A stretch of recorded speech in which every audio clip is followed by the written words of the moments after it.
മാപ്പിളപ്പാട്ടിന്റെ സുൽത്താൻ VM കുട്ടിയാണ് ഇപ്പോൾ B പോസിറ്റീവിൽ അതിഥിയായിട്ടുള്ളത്. അദ്ദേഹം മലപ്പുറം സ്റ്റുഡിയോയിൽ നിന്ന് വീണ്ടും ചേരുകയാണ്. ശ്രീ VM കുട്ടി, ഒപ്പം സാമൂഹ്യമായ ഏറെ മാറ്റങ്ങൾക്കൊക്കെ കാരണമായിട്ടുണ്ട് മാപ്പിളപ്പാട്ട്. അതുപോലെ തന്നെ ബ്രിട്ടീഷുകാർക്കെതിരെയുള്ള പ്രതിഷേധത്തിനും ഒപ്പം തന്നെ സമൂഹത്തിൽ നിന്ന് നിലനിന്നിരുന്ന അന്ധവിശ്വാസങ്ങൾക്കും ഒക്കെ മാപ്പിളപ്പാട്ടിലൂടെ ഒരു കാലത്ത് വളരെ വ്യക്തമായ രീതിയിൽ തന്നെ പ്രതിഷേധിക്കുകയും പ്രതികരിക്കുകയും ചെയ്തിരുന്നു. പക്ഷേ ഇന്നത്തെ പുതിയ തലമുറ അത്തരത്തിൽ ഈ ഒരു കലാരൂപത്തെ ഗൗരവമായി കാണുന്നുണ്ടോ? ഇല്ല എന്നുള്ളതാണ്. കാരണം പഴയ കാലഘട്ടങ്ങൾ മുതൽ ഞാൻ ഈ പഴയ സ്വാതന്ത്ര്യ സമരത്തെ കുറിച്ചും അതിലുള്ള രക്തസാക്ഷികളെ കുറിച്ചിട്ടൊക്കെ പാടിയിട്ടാണ്. ആദ്യം തന്നെ ഞാനൊരു ഇടതുപക്ഷ സഹയാത്രികനായിരുന്നു. 1972 തിരൂർ വെച്ചിട്ടുള്ള കർഷക ജില്ലാ സമ്മേളനത്തിലാണ് ആദ്യമായിട്ട് ഞാൻ വിളയിൽ വത്സനെ അവതരിപ്പിക്കുന്നത്. അത് വിപ്ലവഗാനങ്ങളുമായിട്ട്.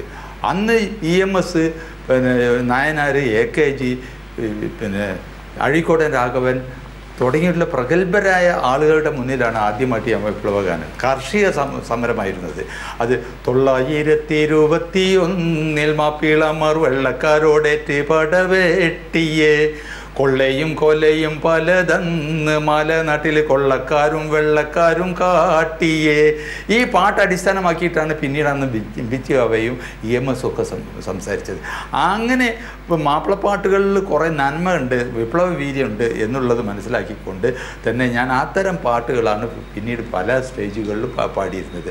ഇവിടെ 1921 മലബാർ കലാപത്തിൽ പൂക്കോട്ടൂർ കലാപത്തെക്കുറിച്ചിട്ട് അതിൽ രക്തസാക്ഷികളായ ആളുകളെ കുറിച്ചിട്ടു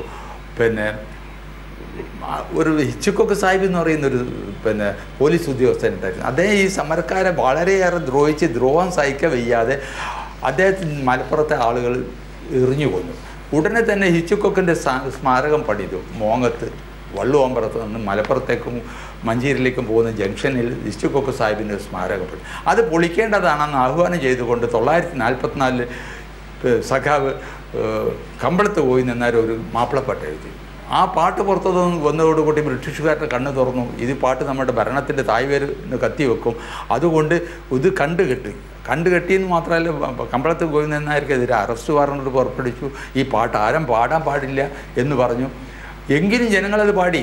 ഒരു ദിവസം എൻ്റെ നാട്ടിൽ നിന്നാണ് ഈ സ്മാരകം പൊളിക്കാൻ വേണ്ടിയിട്ട് കുറച്ച് ആളുകൾ ഈ പാട്ടിന്റെ ആവേശം. തീർച്ചയായും ശ്രീ VM കുട്ടി, സമയപരിമിതിയുണ്ട്, ഇടപെടേണ്ടിയിരിക്കുന്നു. താങ്കളും വളരെ തിരക്കിലാണെന്ന് തന്നെ അറിയാം. ഈ അവസരത്തിൽ ഇത്രയും സമയം ഞങ്ങൾക്ക് വേണ്ടി ചെലവഴിച്ചതിൽ വളരെ നന്ദി.